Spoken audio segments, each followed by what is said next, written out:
The company Adobe have been sued by the US government for hard to cancel subscription. Well done, the US government. And the reason why I'm clapping is because as a film student, Adobe took £125 from my account after I have cancelled. And honestly, the worst thing was I called them, and every time I spoke to someone before they resolve the issue, the phone will disconnect.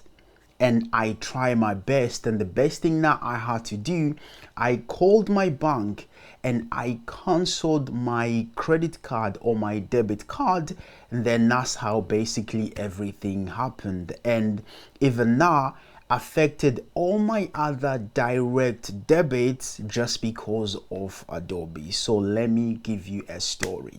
Back in the days, I used to use the program called iMovie or Sony Vegas. Listen, if you don't know about Sony Vegas, please don't chat to me, because everywhere that I go, in the car boot sale or basically any charity shop, I would find a DVD of Sony Vegas. And that's how I love the program, because listen, I could find that program everywhere.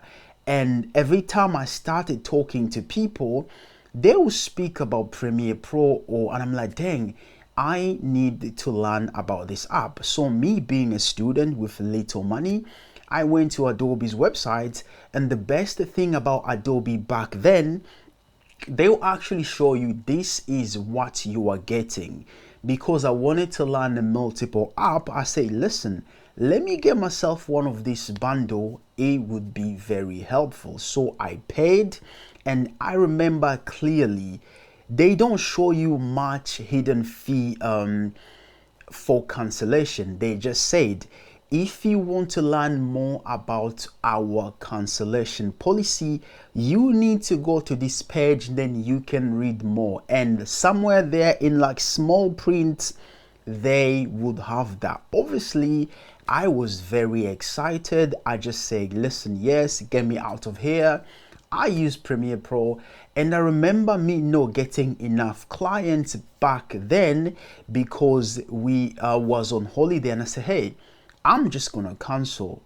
Listen, canceling with Adobe took me so long. I had to go to pages after pages, and it took like 25 minutes for me to finally cancel my subscription on the websites. They did not say anything. So, hey, holidays finish. I remember chilling in the basement with my friends. By the way, if we went to the same uni, please comment below, because I know you guys remember how I screamed, because that was some of the last money that I had. So anyway, I've cancelled Adobe, I'm chilling, and then I just see Adobe took £125 from your account. I was like, this is impossible. What?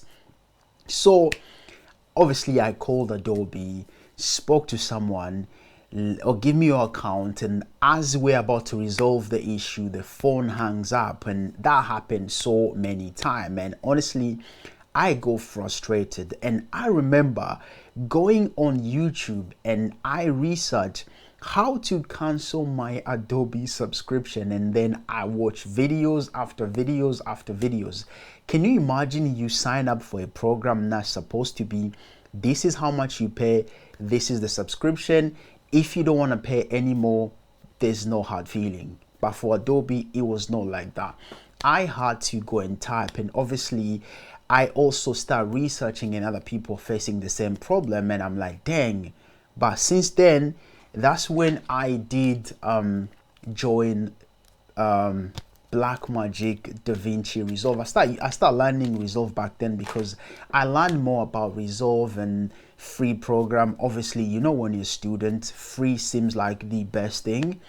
And yeah, so going back to the whole Adobe, and I really like how they've restructured everything. And now if you go to their website, you will see everything that you pay as a subscription, and they will tell you if you cancel early, this is how much you would have to pay, which is good because A, it kind of like give you every information you need to know about the app before you pay, and you also know the responsibility that you have to do when you decide to cancel early. Because like me, like I say, I'll be honest with you, I did not have enough clients to justify me continuing paying.